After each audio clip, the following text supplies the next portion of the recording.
Hi, I'm Cynthia Schiller. Please like and subscribe. We're going to relate this to the lives of narcissists. I have some narcissistic neighbors. Those of you who know me have heard some of the stories, but today I had the cops at my house.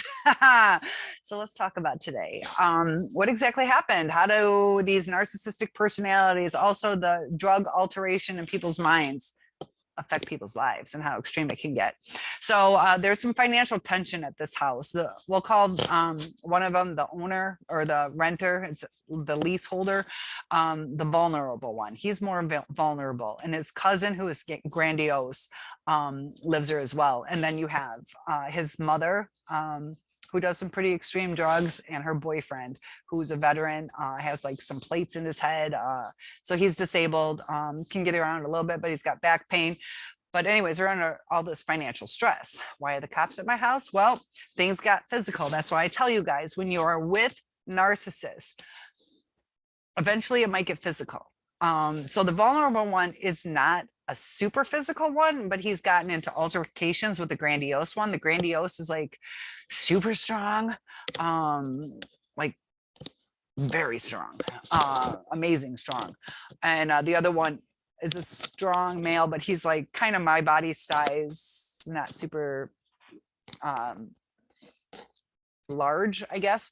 It's hard to tell on these cameras, but anyways, the mom and the vulnerable got into this altercation, where I believe she asked him to take the garbage out, and he said, fuck you.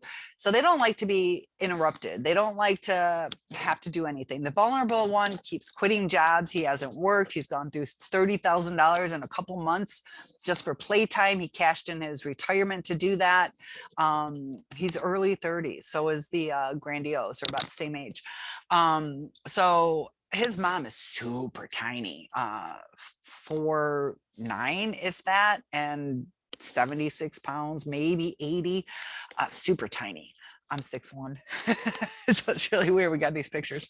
But anyways, so, you know, they're not respecting the mother. The mother has drug issues, but she is a little dismissive on emotions that he's gone through. He's lost some animals. He gets really attached to animals, but not to people. So he could give two fucks about people, but he will cry, quit a job over, like once he had a raccoon that died. And that's kind of like the objectivity that narcissists sometimes do. You connect with an animal because, especially like cats and things like that, they're easier to take care of.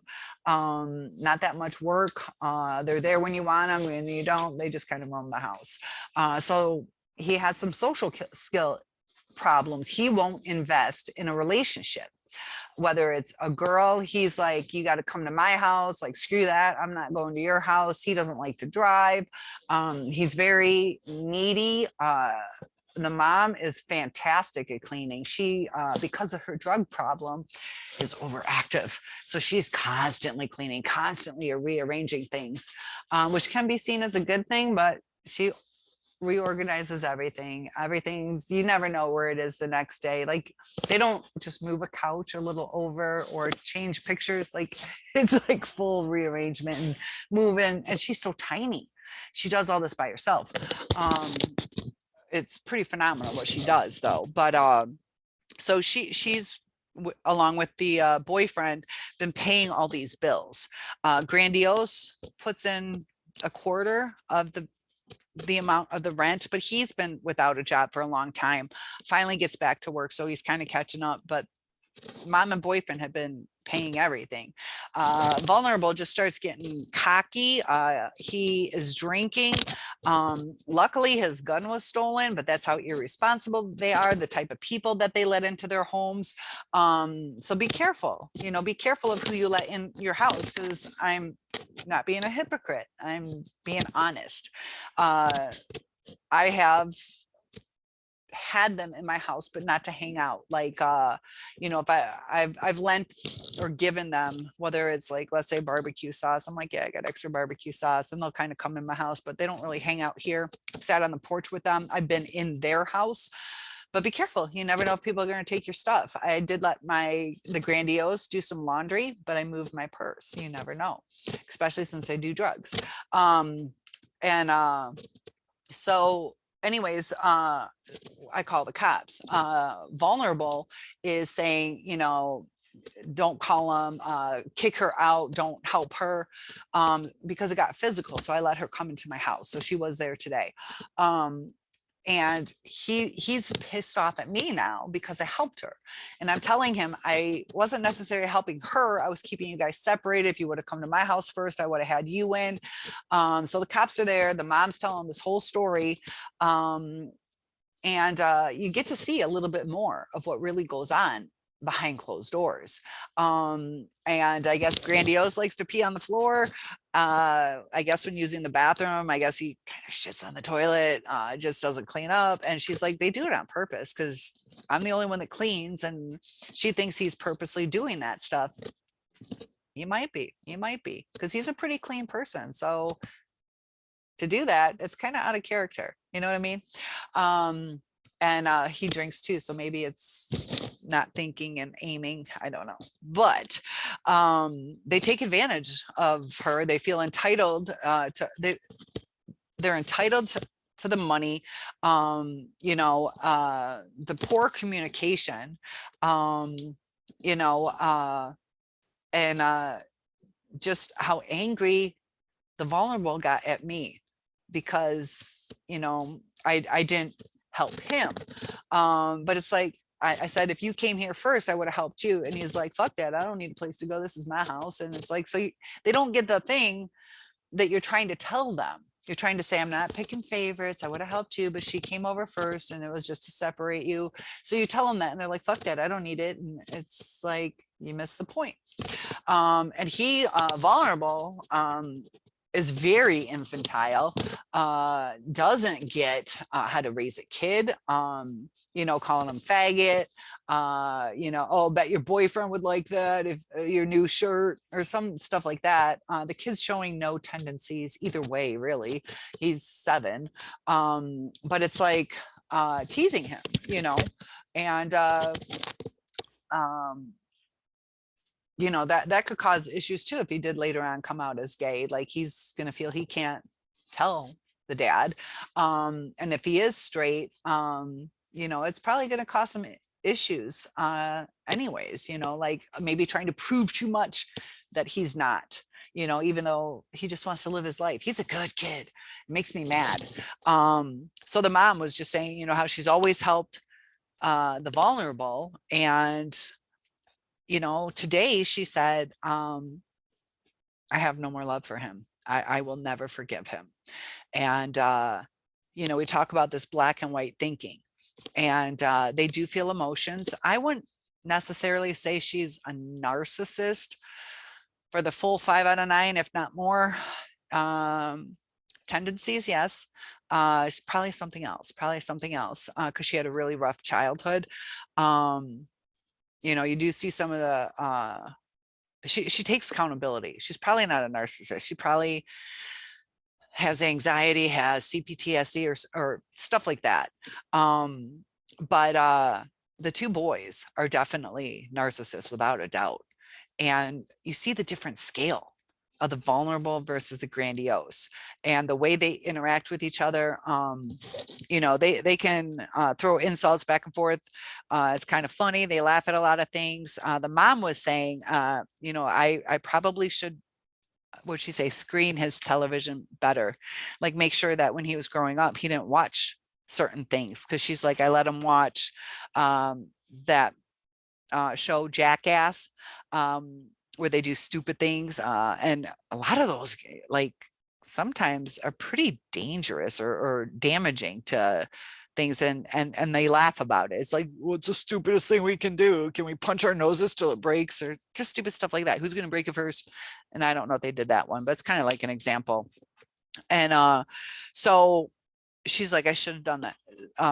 They watched The Simpsons, and just like she thought that she should have done things different. So she does have some self-reflection. These boys, you know, the vulnerable is not taking accountability for anything that happened today. He was choking. He's like, all I had to do is 2 fingers choking the boyfriend out. I mean, that's not just, you know, punching someone's arm. That can kill someone. And luckily his gun was stolen. He thinks he's responsible with that gun. He left it laying out all over the place. There's both of those 2 boys have children, and he thinks it's, you know, good, like okay for the kid to be handling the gun. He's like, he's got to get used to it. He should not have a gun. The other one, you know, has this 4th DUI. I don't know. He's not home yet. I don't know how court went. So, you know, the destruction that they bring into their own lives. A 4th DUI, on his way to pay the lawyer, he got stopped and had to go to court on that. They don't pay their bills a lot of times. Mine were pretty good paying bills, so you can't always go by that. You know, these seem to quit jobs, you know, and do they do the responsible thing? This is another thing. Grandiose crashed his van because he was drinking. So it got damaged because he kept riding all the way home because he wanted to leave the scene. Nobody got hurt. It was a street sign that he hit. But he's not taking accountability. He's like, yeah, I fell asleep at the wheel, but you could see he was really drunk. So they give half truths. He might have fallen asleep, but that's not really the reason he crashed. So he gets a new car and gets stopped a couple times. It was a beige basic Malibu. So just a small kind of compact 4-door, a tan color, so it wasn't like, you know, some pimped out ride. But he got stopped a couple times and he's like, I gotta get rid of this car is cursed. The car is cursed. It's not that he drinks, it's not that he blows off stop signs, it's not that he's swerving. They don't take accountability. And so instead of driving safe, he sells the car and thinks it's the car's fault, that somehow the car is cursed. And so if you're with a narcissist, like we've been here 3 years and the cops haven't been called, I don't think ever. One time, but that was with the neighborhood. So this is the 2nd time that I've called the cops, just because I get scared. I know people kill each other, and they're just so short fused that I just want to make sure it's safe, that, you know, I don't want to wait till somebody's on the ground bleeding out.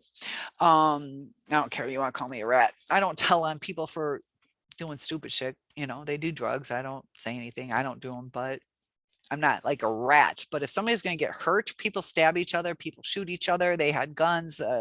Teenagers sometimes don't think through, you know, so yeah, and that kind of stuff I will call. And that's why too, you know, you guys, if you're leaving a narcissist, be prepared. It's okay to have the cops. Even today, the one sitting in my house with the girlfriend to keep her safe, he's like, yeah, we do it all the time. We do peacekeeping stuff, so give us a call. So if you guys do need help, he said to call 911. You know, I'm not sure, you could probably set it up with non-emergency. That would be my first route, but he said to call 911. It's probably because it's already on record, I don't know. But keep yourself safe. Keep yourself safe, because, you know, when you go by outside looking in, you know, or things have been good so far, you never know. Like my first one, there were issues. There's one time that he kind of grabbed me and put me on the bed. He was, that's the extreme of physical stuff I've been through in my life. I'm also 6'1", but he's a lot stronger. It could have gotten physical. Luckily it didn't, and that's not really his tendency. But you know, the second one has been in a couple like fights. And I don't really know why people fight. I just don't. But the narcissists don't back down. So they don't see what's going on. They don't listen to reason. And they think that their interpretation, that their world is reality. And it's not. It's not. And they want to bring us into their reality. So that's why when we're in the love bombing stage, they're kind of living in our reality. Happiness, that's all that mirroring. It's that mirroring. So we're bringing them into this world that is safe and comfortable. But when it gets down to any stressor, this is where you'll see it. You're not going to see it usually in daily life, other than a little bit of grandiose, a little bit of entitlement, like taking a bigger desk than you have at work or things like that. But under pressure, or if they feel that they need to take something from you. So if you're above them, they might want to take your position. And that you might see some shady stuff then, but it really comes out when they're under pressure. So they have financial pressures, and then just the power struggle. Don't tell me what to do. I'll take the garbage out when I want to take the garbage out. And the disrespect, and just how it can escalate. You know, she got pushed. She's got like a pretty good knot on her arm. And I was asking him, because he's all pissed off at me. He's like, I don't want to talk. What's the point? And I just said, well, tell me your side. So he's not taking accountability. He's drunk, but he'll say he just had a shot. He's a grown adult. He can drink, which is fine, but it's way more than that. He'll go through mom's purse. She keeps telling him not to. He'll go take she'll have little alcohol things. She doesn't really drink, but every now and then she might. You know, it's kind of like she, with so many people in that house, you kind of have to protect your stuff that you don't want to lose. So she can go like 1, 2, 3, 4 weeks without drinking it, but he'll go and take her alcohol out of his purse, her alcohol out of her purse, and help himself to $5-10. He's not greedy. He'll leave some stuff, but if he wants to go buy cigarettes, he'll just go into her purse. He's not working. So it's really sad that is she a perfect person? No, she's got her issues too. The drug thing, it's really sad how deep into it they are. They're functioning drug addicts. They do some shady stuff. Watch out. But they at least try to be kind, try to get along. But they nag a little bit too much to the grandiose for money. He's always like, I already put my part in and they want more. You know, they just have such poor communication, and everybody's out for themselves. And you know, they both, mom and son, could have put charges, but they decided not to. And as I'm sitting here talking to the vulnerable, he's like, fuck that shit, fuck that, I'm calling the cops tonight, and I'll have them come back out that I got a couple felons here, and that, you know, all this drug paraphernalia, and there's probably drugs down there. So he, you know, the situation was handled. She could have pressed charges on him. He's just saying that she probably bit herself. Now, I didn't see a bite mark, but there was a scratch.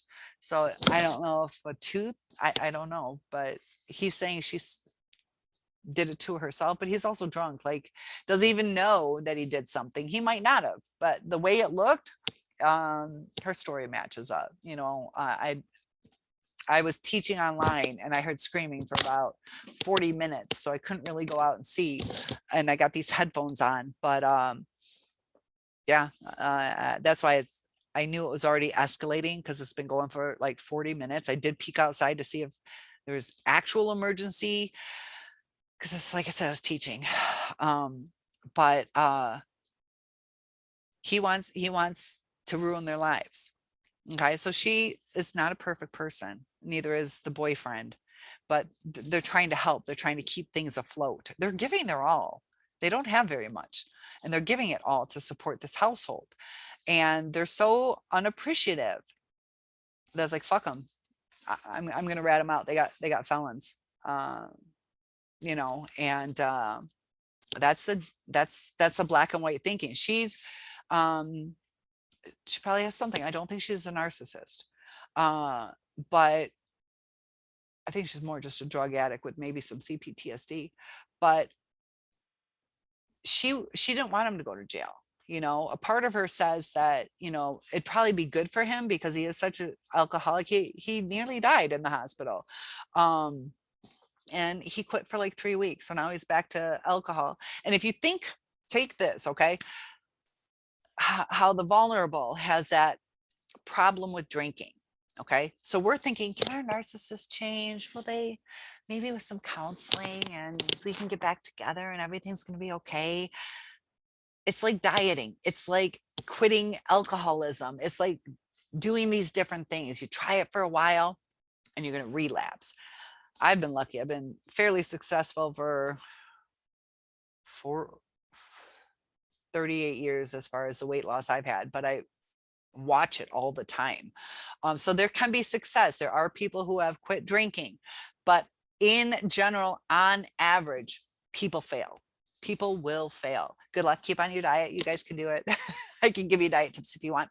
But the point is that the vulnerable knows he could kill himself quite quickly if he keeps on this path of drinking, because he drinks so heavily.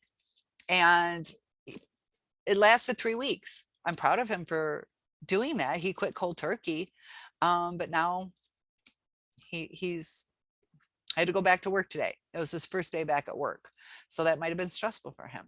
Little triggers. Maybe it was stressful. You got to have a grown-up life. Or, you know, maybe in his mind, it was celebratory. I got a new, you know, back at work today. So change, as you see, he changed for 3 weeks.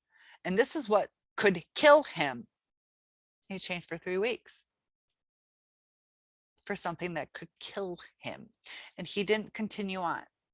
So in our relationships, we're not killing our partner, we're loving them.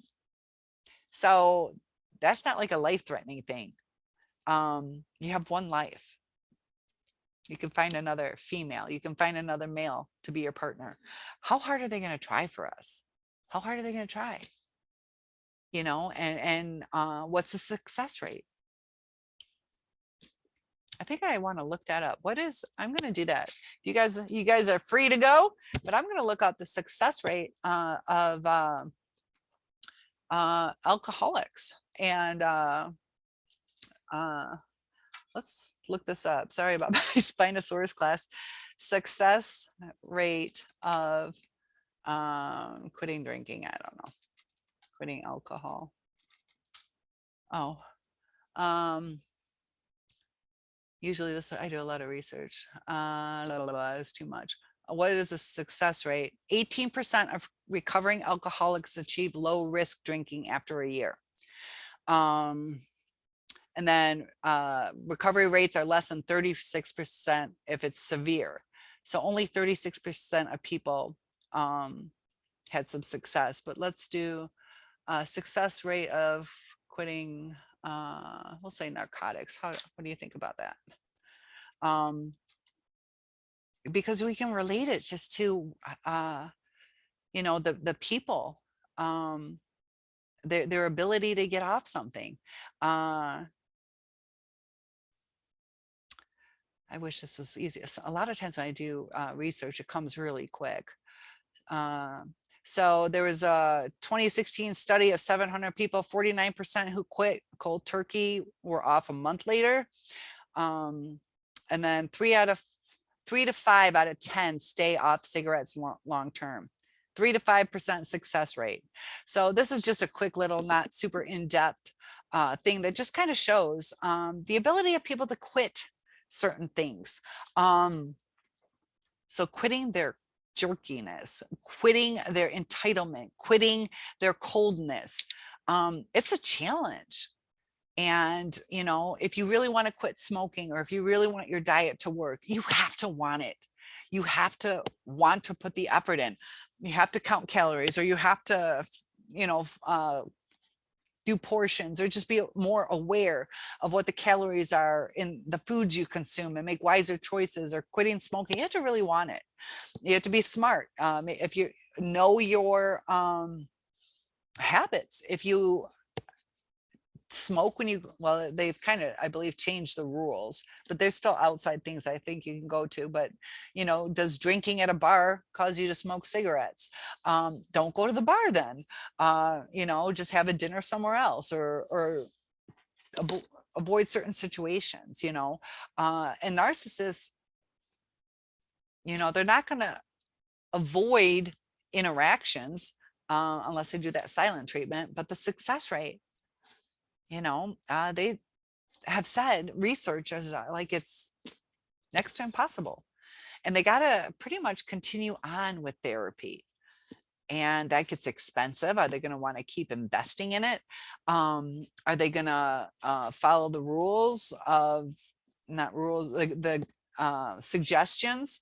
When they get in that stress mode, that's why they have stress eating. You know, people will overeat or sometimes undereat when they're stressed, but it's not maintaining that healthy diet because you had a stressor. Smokers go back to smoking sometimes, even though they've quit for a long time. Whether it's social, they feel like, why not? Because they're maybe trying to fit in, or they're fidgety, they don't know what to do. And narcissists aren't going to change their personality. They're not. They might change it for a little while, you know. But I just thought it was really interesting, and how toxic these relationships can get. You know, there's times you have little arguments with people, but, you know, screw you, sending you to jail, just not comprehending or processing. And, you know, they don't feel bad. Like, you know, did it have to get this bad? Like, yeah, I could have just said that. Or, you know, it's quick.